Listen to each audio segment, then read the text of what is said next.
I walked into my bedroom and froze. My husband was tangled in sheets with my daughter-in-law.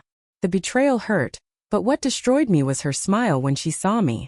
I simply closed the door. If you're watching this, subscribe and let me know where you're watching from. Now let me tell you how I got to that moment and what happened next. Because sometimes the worst thing that can happen to you turns out to be the best thing that ever could. My name is Dorothy Williams, but everyone calls me. I'm 64 years old, married to Frank for 42 years, and until last Thursday afternoon, I thought I knew exactly who I was. A devoted wife, a supportive mother-in-law, and apparently the biggest fool in Ohio. Let me back up to Tuesday, 2 days before my world imploded. I was in my kitchen making Frank's favorite pot roast when our son Mark called. Mom, Sam and I might be late to dinner Sunday. She's got that client meeting running over. Samantha, my daughter-in-law, worked in real estate. Beautiful, ambitious, and always perfectly put together. The kind of woman who made me feel frumpy in my comfortable cardigans and sensible shoes. Of course, sweetheart. I'll keep everything warm. You're the best, Mom. Sam always says how lucky we are to have you. Right. Lucky them indeed. Wednesday evening, Frank seemed restless, kept checking his phone. Claimed he had a conference call with his old business partner. Frank retired from his accounting firm 3 years ago, but occasionally helped with complex cases. Might run late tomorrow, he said, not meeting my eyes. This case is more complicated than I thought. 42 years of marriage teaches you to read the signs. But I pushed down the suspicion, telling myself I was being paranoid. Frank had never given me reason to doubt him. Thursday afternoon, I came home early from my volunteer shift at the hospital. My back was acting up, and I just wanted a hot bath and some quiet time.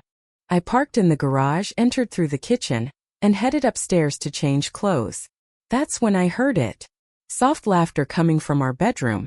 Female laughter that wasn't mine. My heart hammered as I approached our door. It was slightly ajar. Through the gap I could see them clearly. Frank and Samantha. But the moment that broke me wasn't seeing them together. It was when she opened her eyes, looked directly at me standing in the doorway, and smiled. Not embarrassed, not guilty. I stood there for maybe 5 seconds watching my entire life crumble. Then I quietly stepped back and closed the door with a soft click. The old Dot would have screamed, cried, thrown things. But standing in that hallway, listening to them continue their affair just feet away from me, something cold and calculating settled in my chest. I walked downstairs, sat at my kitchen table, and began planning exactly how to destroy them both. The rest of Thursday passed in a strange haze.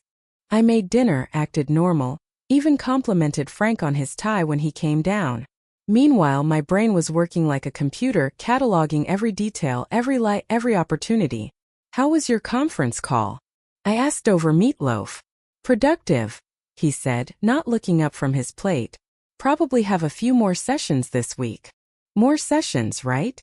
I wondered if Sam told Mark she'd be having more client meetings too. That night, Frank showered longer than usual.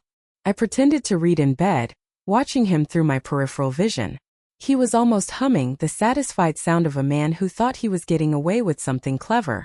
When he finally crawled into bed, I wanted to vomit, thinking about where those hands had been just hours earlier. Instead, I rolled over and said goodnight like I had thousands of times before. Except this time I was already 3 steps ahead of him. Friday morning, I called my friend Patricia. Pat had been through a nasty divorce 5 years ago, and learned some hard lessons about protecting yourself financially. You sound strange. Everything all right? I need some advice. Hypothetically speaking, if someone discovered their spouse was cheating, what would be the smartest first move? There was a long pause. Hypothetically, completely hypothetical. Hypothetically, that someone should immediately secure documentation of all joint accounts, assets, and debts before confronting anyone. Evidence first, emotions later. And hypothetically speaking, that someone should also take pictures. Pictures? I hadn't thought of that. That afternoon, while Frank was at his meeting with Sam, I went through our home office with systematic precision. 42 years of marriage meant Frank had grown complacent about hiding things.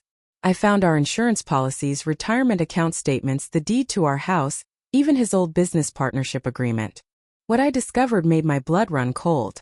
Frank had been moving money, small amounts over the past 6 months, transferred to an account I'd never seen before. Nothing huge. Nothing I'd notice in my weekly budget check, but it added up to almost $30,000. My devoted husband wasn't just cheating on me. He was stealing from me too. I photographed everything with my phone, uploaded the images to a new cloud account, then put everything back exactly as I'd found it. By the time Frank came home looking satisfied and guilty, I was back in my kitchen peeling potatoes for dinner. "Good day," I asked sweetly. "Exhausting," he replied. "This case is really taking it out of me." I bet it was. Saturday brought our usual routine. Frank played golf. I did the grocery shopping and caught up on laundry. Normal suburban life, except I spent my morning at the bank opening a new account and my afternoon visiting my old friend Margaret Chen, who happened to be one of the best divorce attorneys in the city. Williams. Margaret said, genuine surprise in her voice. "I haven't seen you in years. How's Frank?" "That's actually why I'm here." I laid out everything. The affair, the money transfers, the systematic deception. Margaret listened without interruption, occasionally making notes. When I finished, she leaned back in her chair. "How long do you think this has been going on?" "Based on the bank records, at least 6 months. But knowing Sam, probably longer." "And you're certain you want to proceed?" I thought about Sam's smile, about Frank's lies, about 42 years of devotion being thrown away for some midlife excitement. "I've never been more certain of anything in my life." Margaret smiled grimly. "Then let's make sure they never see it coming." Sunday dinner arrived like a performance where everyone knew their lines except the audience. Frank carved the roast with his usual precision, while Sam complimented my green bean casserole. Mark talked about work, completely oblivious to the undercurrents swirling around my dining room table. "Mom, this is delicious," Sam said, her voice warm with false affection. "You really outdid yourself." I watched her fork another bite, wondering how someone could sit at my table, eat my food, and smile at me after what she'd done. The audacity was almost impressive. "Thank you, dear. I put extra love into it this time." Frank choked slightly on his wine. Sam's eyes flicked to his just for a second, but I caught it. They had signals now, little glances and shared secrets. How romantic. After dinner, while the men watched football, Sam helped me clear dishes. We worked in my kitchen side by side like we had dozens of times before. Except now I knew exactly what those perfectly manicured hands had been doing. She said quietly. "I wanted to thank you again for recommending me to the Hendersons. That commission really helped us out." "Of course, sweetheart. Family helps family." She smiled that same triumphant smile I'd seen Thursday afternoon. "You're the best mother-in-law anyone could ask for." The urge to throw my good china at her lying face was almost overwhelming. Instead, I smiled back and handed her another plate to dry. "I try my best." Monday morning brought phase 2 of my plan. While Frank was at the gym, or so he claimed, I called Mark at work. "Mom, everything okay? You never call this early." "I'm fine, honey. I just wanted to ask about Sam's work schedule. I'm planning a surprise birthday party for Mrs. Henderson, and I thought Sam might want to help coordinate since she knows her preferences." "Oh, that's sweet, Mom. But Sam's schedule is crazy right now. She's got these big client meetings almost every afternoon this week. Yesterday, she didn't get home until after 10 o'clock. My stomach twisted. Yesterday was Sunday. We'd had dinner together until 7 o'clock. Then Sam had left with Mark around 8:30. What client meeting happens on a Sunday night until 10 o'clock? Well, I'm sure she's working very hard. Yeah, this new client is really demanding. High maintenance. You know how it is. High maintenance indeed."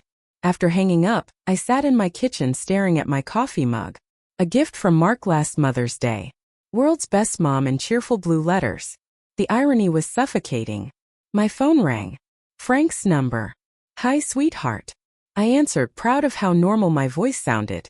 "Hey, I'm going to be late again tonight. This case is really heating up." "Of course it is. Will you be home for dinner?" "Better not count on it." "Don't wait up."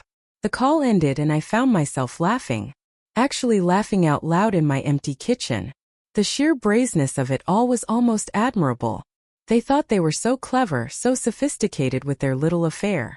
They had no idea what was coming. I spent the rest of Monday implementing Margaret's advice.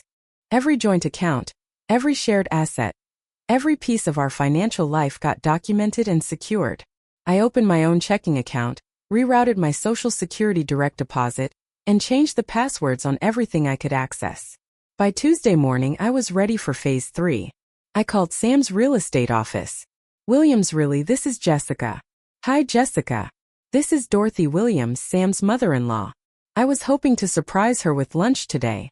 Could you tell me when might be a good time? I know she's been so busy with that demanding new client. There was a pause. Mrs. Williams, Sam actually took the week off. She said she was going to visit her sister in Michigan. Didn't she tell you? My blood went cold. Oh, of course. I must have gotten my weeks confused. Thank you, dear. I hung up and stared at the phone. Sam hadn't taken time off to visit her sister. She'd taken time off to spend entire days with my husband, while I volunteered at the hospital and ran errands around town like the oblivious fool they thought I was. But this lie was going to be their undoing. Because now I had exactly what Margaret said I'd need. Concrete evidence of deception that even Mark couldn't ignore. Time to watch their perfect little world implode. Wednesday morning, I woke up with the kind of clarity that comes from finally understanding exactly what you're dealing with. Frank was already downstairs, probably planning his day of work with my daughter-in-law. Morning, sweetheart, I called cheerfully as I entered the kitchen. He jumped slightly, spilling coffee on his shirt. Morning, You're up early. Couldn't sleep. Too excited about today. His face went pale. Excited about what? Oh, I thought I'd surprise Sam with a visit. Maybe take her to lunch while she's off work this week. Frank's coffee mug slipped from his hand and shattered on the floor. Off work. I tilted my head innocently. Didn't Mark tell you? Sam took the week off to visit her sister in Michigan. Such a devoted daughter, that Sam. Though I'm surprised she didn't mention it to you during your conference calls. I watched Frank's face cycle through confusion, panic, and something that looked like admiration. He realized I knew, but he couldn't figure out how much. I should get going. Big day ahead. I'm sure it is. Give my love to your business partner. 20 minutes after Frank left, his phone rang on the kitchen counter. He'd forgotten it in his panic. The caller ID read Sam. I answered on the 4th ring. Frank, thank God. I've been trying to call you. Something's wrong. Dorothy knows something. She called my office asking about lunch and Jessica told her I took the week off. She knows. Frank, she knows this isn't Frank. Dead silence, then a whispered, oh God. Hello, Samantha. Having a nice week off in Michigan. I can explain. I'm sure you can. You're very creative. But here's what's going to happen. You're going to come to my house right now. Frank will already be here by the time you arrive. I'm calling him next. We're going to have a little family meeting. Please. This isn't what you think, Samantha. You have exactly 30 minutes to get here. If you're not at my front door by then, I'm calling Mark and explaining why his wife has been lying about her whereabouts while his father has been stealing money from our joint accounts. Another long silence. You know about the money? I know about everything. 30 minutes. I hung up and immediately dialed Frank's work number. Patterson and Associates, this is Linda. Hi, Linda. This is Dorothy Williams. Is Frank available? It's important. Mrs. Williams, I'm sorry, but Frank isn't here. He doesn't come in on Wednesdays anymore. Not since he retired. Is everything all right? Everything's perfect, Linda. Thank you. So, Frank had been lying about where he went every Wednesday, too. I wondered what other truths were about to surface. I spent the next 25 minutes setting up my laptop on the dining room table and brewing a fresh pot of coffee. If we were going to destroy 42 years of marriage and 20 years of family relationships, we might as well be civilized about it. Frank arrived first, looking haggard and desperate. We need to talk. Yes, we do. Sit down. You don't understand. It's not what it looks like. Really? Because it looked like my husband of 42 years was having sex with my son's wife in our marital bed. But please enlighten me about what I didn't understand. Frank collapsed into his chair just as Sam's car pulled into the driveway. I watched through the window as she sat in her car for a full minute, probably trying to figure out how to spin this disaster. She finally walked through my front door, looking like she'd aged 5 years in the last hour. Sit down, Samantha. Let's discuss your interesting interpretation of family loyalty. But before anyone could say another word, we heard a car door slam outside. Mark's voice carried through the window. Mom, Dad, Sam's car is here. But she's supposed to be in Michigan. What's going on? Frank and Sam looked at each other in pure terror, and I smiled for the first time in days. Mark walked through my front door, expecting normal Wednesday afternoon life, and instead found his wife and father sitting at my dining room table, looking like they'd been caught robbing a bank. "What's going on?" he asked, his eyes moving between the three of us. "Sam, why aren't you in Michigan? And Dad, I thought you had meetings today." "Sit down, honey," I said gently. "There are some things you need to know." "Mom, you're scaring me. Is someone sick? Is it Grandma?" "No one's sick, Mark. But our family has been living a lie for months, and it's time you knew the truth." I opened my laptop and pulled up the photos I'd taken of our bank statements. "Your father has been moving money from our joint accounts into a private account. $30,000 over the past 6 months. Mark's face went white. "Dad, what is she talking about?" Frank couldn't meet his son's eyes. "Mark, it's complicated. And your wife," I continued calmly, "has been lying about her work schedule. She told you she had client meetings every afternoon this week, but she actually took vacation time. Her office thinks she's visiting her sister in Michigan." "That's impossible," Mark said. But his voice was uncertain. "Sam, tell her she's wrong." Sam opened her mouth, but no words came out. "The reason they've been lying," I said, my voice steady as granite, "is because they've been having an affair. I caught them in our bedroom last Thursday afternoon." The silence that followed was deafening. Mark looked from me to Sam to Frank, waiting for someone to deny it, to explain it away, to make it make sense. No one did. "Sam?" Mark's voice cracked like a teenager's. "Please tell me this isn't true." Sam started crying, but they weren't tears of remorse. They were tears of frustration at being caught. "Mark, I never meant for this to happen." It just did." "You never meant for this to happen," Mark repeated slowly. "Or you never meant to get caught." "Both," Frank said quietly, finally speaking up. "We never meant for any of this to happen." I watched my son's face as the reality hit him. His wife and his father had betrayed him in the most devastating way possible. The two people who should have protected him had destroyed him instead. "How long?" Mark asked. Frank and Sam exchanged glances. "About a year," Sam whispered. "A year?" Mark sat down heavily. "A year of lying to my face. A year of you pretending to love me while you were sleeping with my father." "Mark, I do love you," Sam started. "Don't." His voice was ice.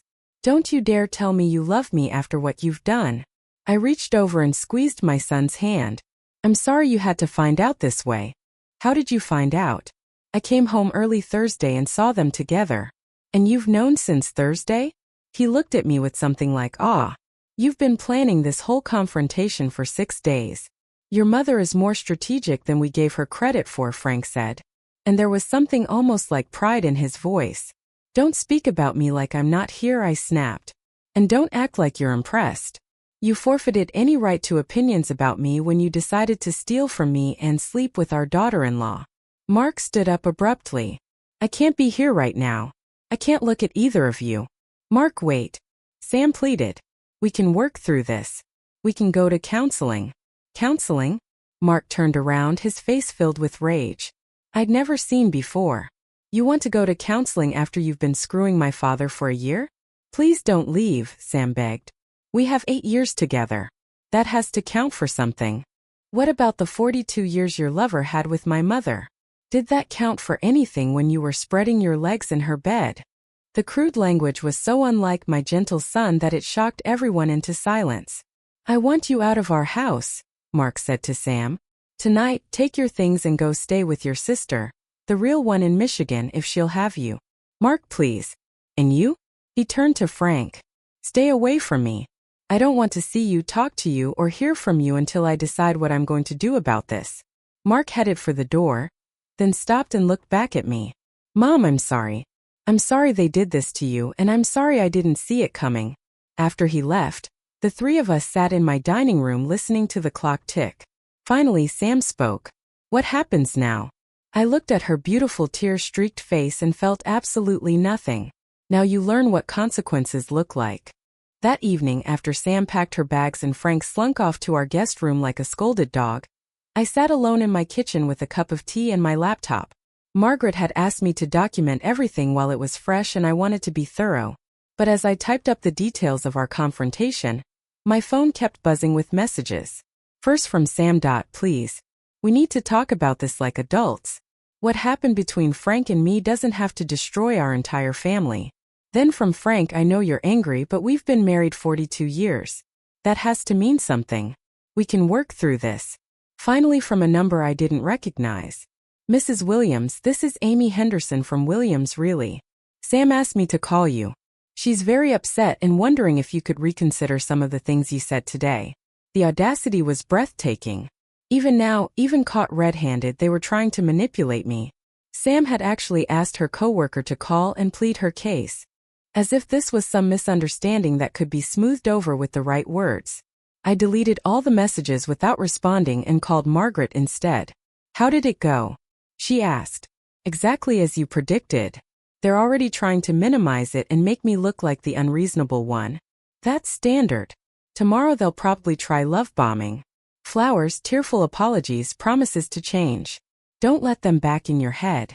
I won't. But there's something else. When I told Mark about the money Frank moved, he looked shocked. Not just hurt. Actually shocked. I think Frank might have been stealing from Mark too. There was a pause. We should look into that. If Frank has been accessing accounts that belong to Mark, that's a whole different level of theft. The next morning brought exactly what Margaret had warned me about. Frank knocked on the bedroom door, our bedroom, which I'd reclaimed by moving his clothes to the guest room. I brought you coffee. Leave it by the door. Please, can we talk? Really talk. We talked yesterday. I said everything I needed to say. I love you. I know I screwed up, but I love you. I opened the door and looked at my husband in the morning light. He looked older than his 66 years, tired, desperate, and finally understanding that his actions had consequences. Frank, you don't love me. You love the idea of me. You love having someone to cook your meals and wash your clothes and pay half the bills while you play house with younger women. But you don't love me. That's not true. If you loved me, you wouldn't have stolen our money to impress your mistress. If you loved me, you wouldn't have brought her into our bed. And if you loved me, you wouldn't be standing here trying to convince me to pretend it never happened. I started to close the door, but he put his hand out to stop me. What do you want me to do? Beg? I'll beg. I'll do anything to fix this. You can't fix this, Frank. Some things once broken can't be repaired. That afternoon Mark called. Mom, I've been thinking about what you said yesterday about Dad moving money around. I checked my accounts, and there are some irregularities I don't understand. My heart sank. What kind of irregularities? Remember when Sam and I bought the new car last year? Dad helped us with the paperwork since he knows about financing, but there are charges on my credit card that I don't remember making, and my savings account is missing about $8,000. Oh honey, I think Dad might have stolen from me too. Used my information to take out credit in my name or something. Mom, what if this is worse than we thought? That evening I called an emergency meeting, not with Frank and Sam this time, but with Mark and Margaret.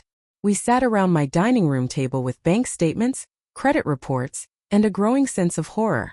Frank hadn't just stolen $30,000 from our joint accounts. He'd stolen $8,000 from Mark, opened credit cards in my name that I'd never seen, and somehow accessed Mark's investment account to make unauthorized withdrawals. This isn't just an affair, Margaret said grimly. This is systematic financial fraud. Frank could go to prison for this. Mark was staring at the papers spread across my table. Mom, he stole from both of us to fund his affair with my wife. The scope of the betrayal was staggering. It wasn't just about sex or midlife crisis or even falling out of love. Frank had systematically robbed his own family to finance his relationship with Sam. What do we do now? Mark asked. Margaret looked at both of us. That depends. How far are you willing to take this? I thought about Frank upstairs in the guest room, probably planning his next attempt at manipulation. I thought about Sam staying at some hotel texting her coworkers to plead her case. I thought about 42 years of marriage and 20 years of treating Sam like a daughter. Then I thought about that smile she'd given me when she was naked in my bed with my husband. As far as it takes, I said, and for the first time since this nightmare began, I meant it completely. Monday morning brought detectives to my front door. Two serious-looking people in plain clothes who introduced themselves as Detective Martinez and Detective Chan from the Financial Crimes Unit. Mrs. Williams, we understand you filed a complaint regarding identity theft and financial fraud. Frank appeared behind me in his bathrobe, looking like he'd aged 10 years overnight. What's going on, Dot? Frank Williams. Detective Martinez consulted her notepad. We'd like to speak with you about unauthorized access to several bank accounts. I watched my husband's face go white. I don't understand. Perhaps we could all sit down, Detective Chun suggested diplomatically. 20 minutes later, Frank was in handcuffs. The evidence was overwhelming. Forged signatures, illegal access to Mark's accounts, credit cards opened in my name without consent. What I'd thought was simple marital theft turned out to be felony fraud. We'll need you to come down to the station for processing, Detective Martinez told Frank. You have the right to remain silent. As they read him his rights, Frank kept looking at me like he expected me to intervene, to tell them this was all a misunderstanding. The old Dot might have. The old Dot would have protected him even after everything he'd done. But that woman died Thursday afternoon in my bedroom doorway. After they left, I called Mark. Your father's been arrested. Good, he said without hesitation. What about Sam? She's next. Margaret found evidence that she knew about the stolen money. Text messages between them discussing how to use my credit cards. She was in on it the whole time. It looks that way. Honey, I'm sorry. That afternoon, Sam showed up at my door unannounced. She looked terrible. Unwashed hair, no makeup, wearing the same clothes she'd left in days ago. Dot. We need to talk. No, we don't. Please. 5 minutes. I know you're angry, but there are things you don't understand. Against my better judgment, I let her in. She sat on my couch like she belonged there, like nothing had changed. Frank's been arrested, I said without preamble. Her face crumpled. I know. I heard from his lawyer. Dot. This is insane. You're destroying our entire family over a mistake. A mistake? I sat across from her. Samantha, you helped him steal from me and my son for over a year. That's not a mistake. That's a crime. We never meant to hurt anyone. We were going to pay it all back. With what money? You don't have $60,000 lying around. She looked genuinely confused. $60,000? What are you talking about? The total amount stolen. Didn't Frank tell you? Or were you too busy playing house to discuss the details of your joint felonies? Sam's confusion seemed real, which worried me more than if she'd been lying. Dot. I only knew about the money Frank gave me for our hotel rooms and dinners. Maybe $5,000 total. I didn't know about the rest. Either she was an excellent actress or Frank had been lying to both of us about the scope of his theft. What exactly did Frank tell you about the money? He said he had a separate account for personal expenses, that you both agreed he could use it for discretionary spending. I felt cold dread settling in my stomach. Frank emptied our emergency fund, stole from Mark's investment account, and opened credit cards in my name. There was no separate account. The color drained from her face. That's impossible. Frank wouldn't. He said you knew about our relationship, that you had an understanding. He told you what? That your marriage was basically over. That you'd grown apart but stayed together for appearances. He said you wouldn't mind if he found happiness elsewhere as long as he was discreet. I stared at her, finally understanding the full scope of Frank's manipulation. He hadn't just stolen our money and betrayed our marriage. He'd convinced a naive young woman that I was complicit in my own destruction. Samantha, I had no idea about any of this until I caught you in my bed. She started crying then, real tears this time. Oh God. Oh God. What have I done? But before I could answer, we heard a car in the driveway. Through the window, I saw Mark pulling up, his face thunderous. This was about to get much worse. Mark burst through my front door like an avenging angel. What is she doing here? Mark, please. Sam stood up, her hands outstretched. I need to explain. Explain what? How you helped my father steal from my mother. How you lied to my face for a year while you destroyed my family. I didn't know, Sam said desperately. I swear I didn't know about the stolen money. You knew enough, Mark shot back. You knew you were sleeping with my father. You knew you were lying about your work schedule. Don't stand there and pretend you're innocent. I watched my son's rage, recognizing something dangerous in his voice. Mark, sit down. Let's talk about this calmly. Calmly. He turned to me, his eyes blazing. Mom, there's something else you need to know. I spent the weekend going through our finances, Sam's and mine. She's been lying about more than just the affair. Sam went very still. What are you talking about? The house we're buying, the one we're supposed to close on next month. Sam told me her parents were giving us $50,000 for the down payment, but when I called them yesterday to coordinate the wire transfer, they had no idea what I was talking about. My stomach dropped. Where did you think the money was coming from? Sam, I thought Frank was going to help us with stolen money, Mark said flatly. You were planning to use money stolen from my mother to buy a house with me. That's not how it was supposed to work, Sam protested. But her voice lacked conviction. How was it supposed to work? I asked. Sam collapsed back onto the couch. Frank said he had investment money. Money from his old business that he'd been saving. He said after you guys divorced he'd help Mark and me get established. Divorced? I repeated. Frank and I aren't getting divorced. But he said Frank's been telling you a lot of things, Mark interrupted. Like how he was going to leave Mom for you once I was settled. Like how you two could start fresh somewhere new. Sam's face went white. How do you know about that? Because I've been reading your text messages, Sam. Our phone plan gives me access to all the accounts. I've seen everything. The betrayal just kept getting deeper. Frank hadn't just been having an affair and stealing money. He'd been planning an entire future with Sam, using stolen funds to finance their new life together. So let me get this straight, I said slowly.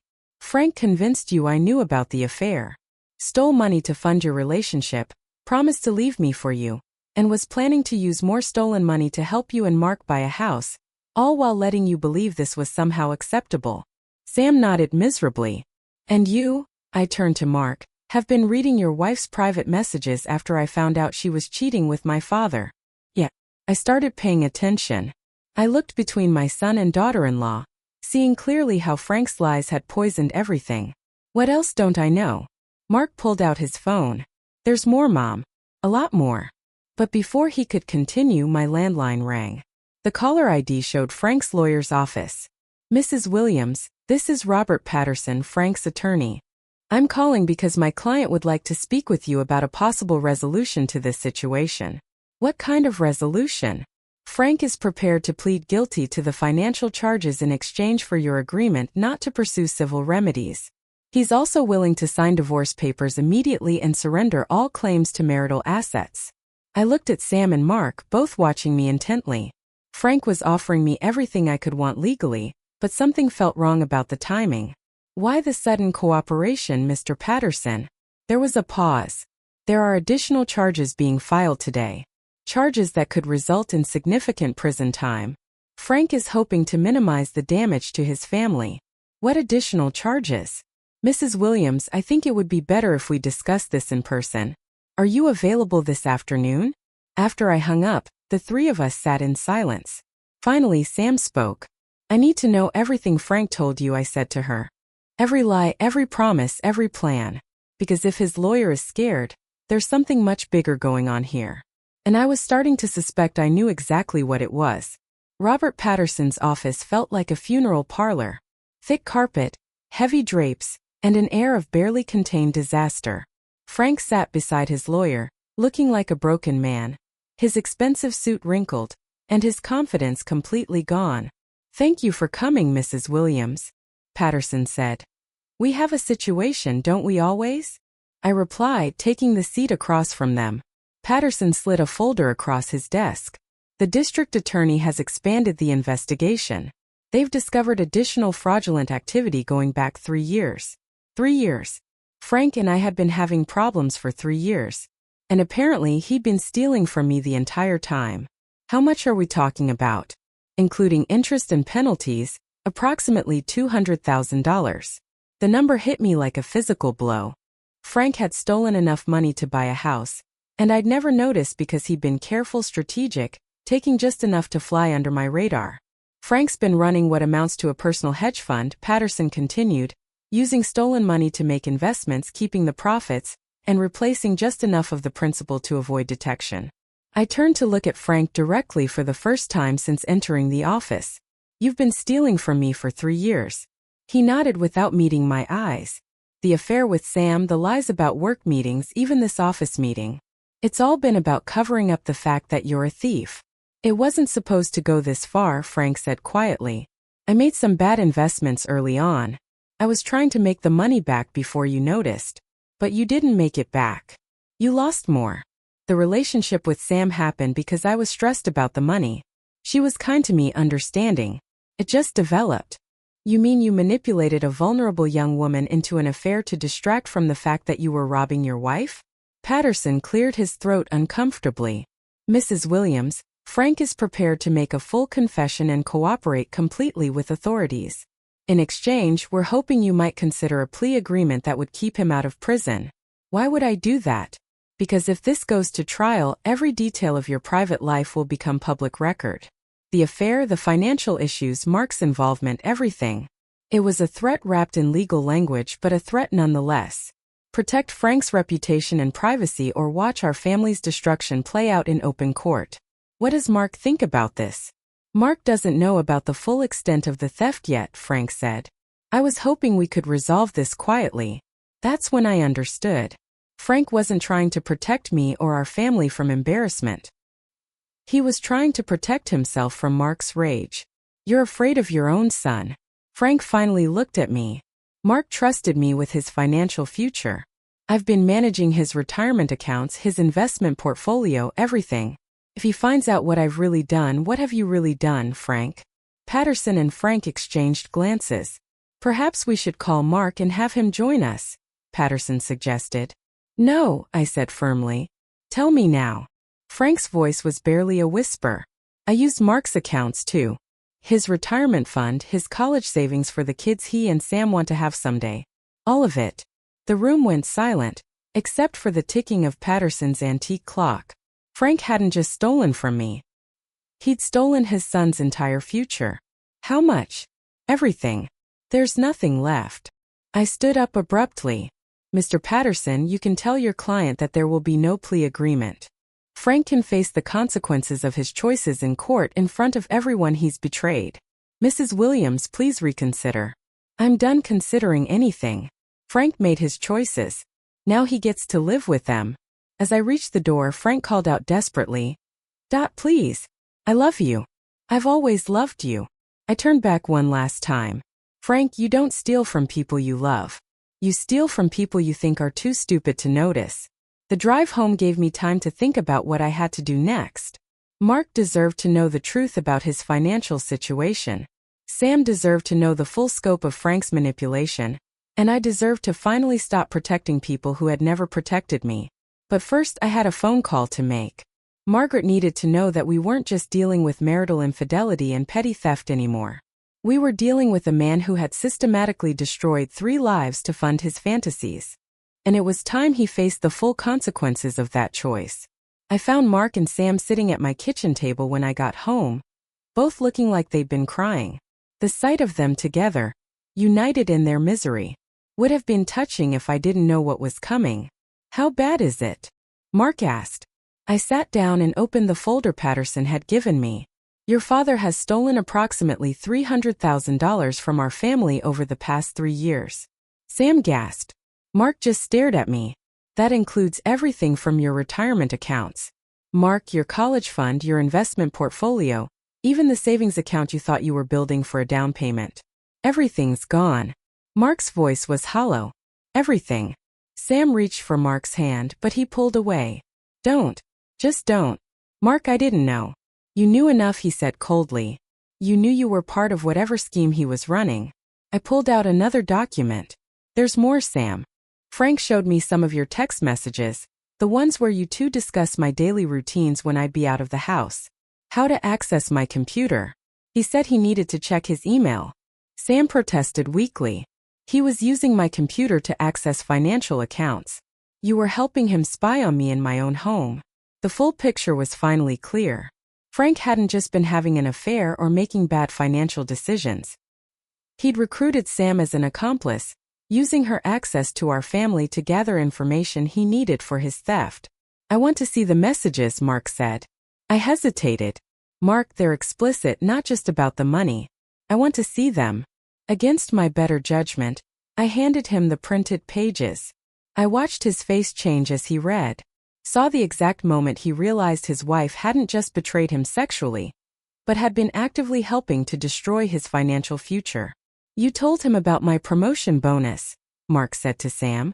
"The exact amount when it would hit my account, everything. He said he was proud of you. He wanted to know so he could plan a celebration. He wanted to know so he could steal it before I noticed." Mark stood up and walked to the window, his back to both of us. "I have nothing left. No savings, no retirement, no future. And my wife and father took it all while pretending to love me." "Mark," Sam said desperately, "we can rebuild together. I'll get a second job. We'll live with my parents." Together, Mark turned around, his face transformed by rage. "You think we're staying married after this? You said for better or worse." "I said that to a woman I thought existed, not to someone who would help my father steal my future and call it love." That's when my phone rang.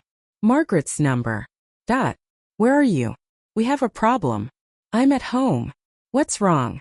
"Frank made bail an hour ago, and according to my contact at the courthouse, he's not alone. Sam's coworkers posted his bond." I looked at Sam, who had gone pale. "You called your coworkers?" "I asked them to help with his bail." "He's in jail because of a misunderstanding." "It's not a misunderstanding," Mark exploded.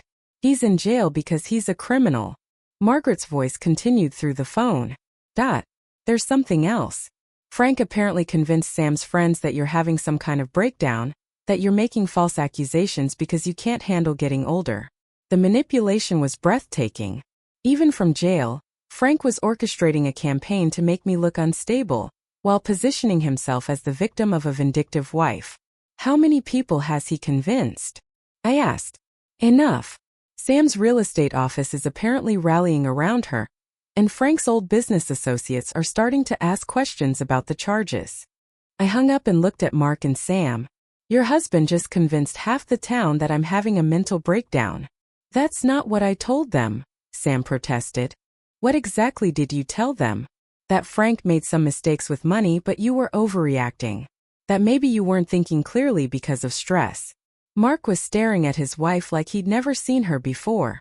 "Even now, even after everything, you're still protecting him." "I was trying to protect all of us," Sam said desperately. "No," I said quietly. "You were protecting yourself and Frank. Always Frank." That's when we heard a car door slam outside. Through the window I could see Frank getting out of a taxi, looking confident for the first time in days. He was coming home, probably expecting to find his confused, breakdown-prone wife, ready to forgive and forget. Instead, he was about to face the consequences of underestimating me one final time. Frank walked through my front door like he owned the place, carrying flowers and wearing that charming smile that had fooled me for 42 years. "Sweetheart, we need to talk. I know you're confused, but I can explain everything." Behind him stood 3 people I recognized from Sam's real estate office, including her boss, Patricia Walsh. They'd come as witnesses, clearly expecting to find me in some kind of emotional crisis. "Hello, Frank." "Patricia." I stayed seated at my kitchen table, surrounded by evidence of his crimes. "How nice of you all to drop by, Mrs. Williams," Patricia said gently. "We're concerned about you. Sam told us you've been under a lot of stress lately, and we think there might be some misunderstandings about Frank's business dealings." "Misunderstandings?" I gestured to the documents spread across my table. "You mean like how I misunderstood that my husband stole $300,000 from our family?" "Now," Frank said in that patronizing tone I'd grown to hate. "Let's not exaggerate. I made some investments that didn't work out. That's not stealing. Investments with money you took from accounts that weren't yours."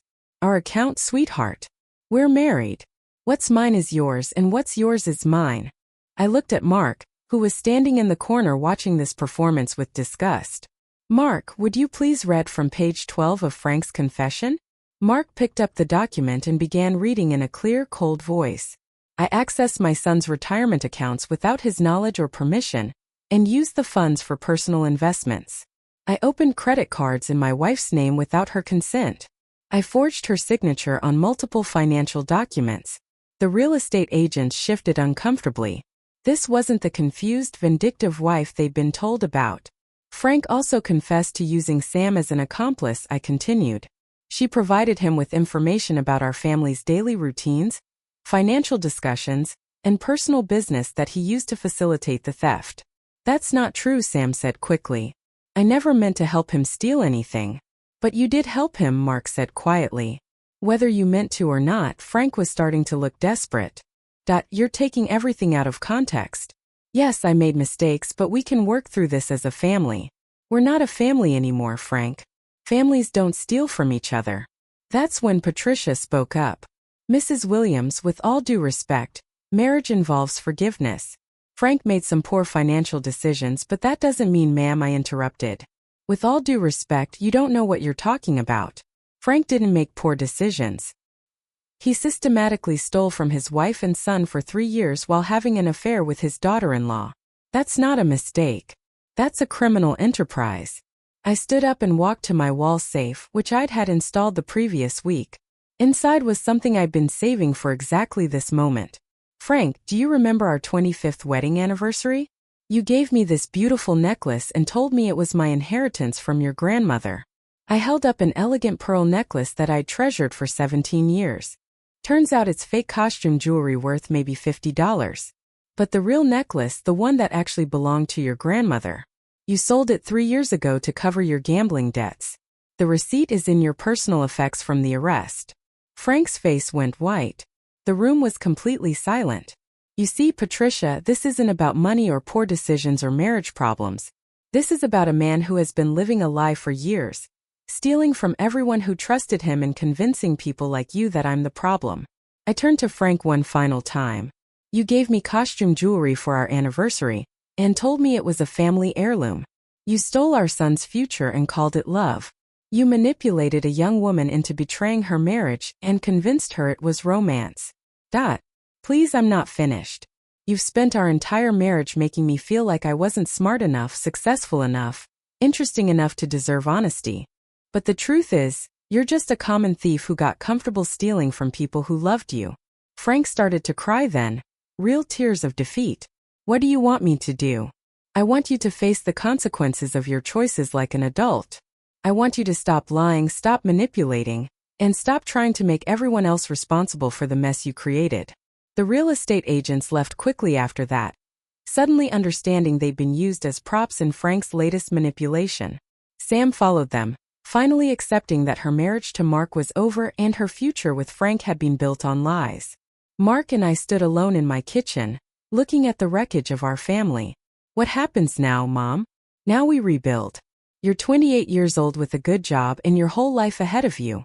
I'm 64 years old with my freedom finally back. We're going to be just fine. How can you be sure?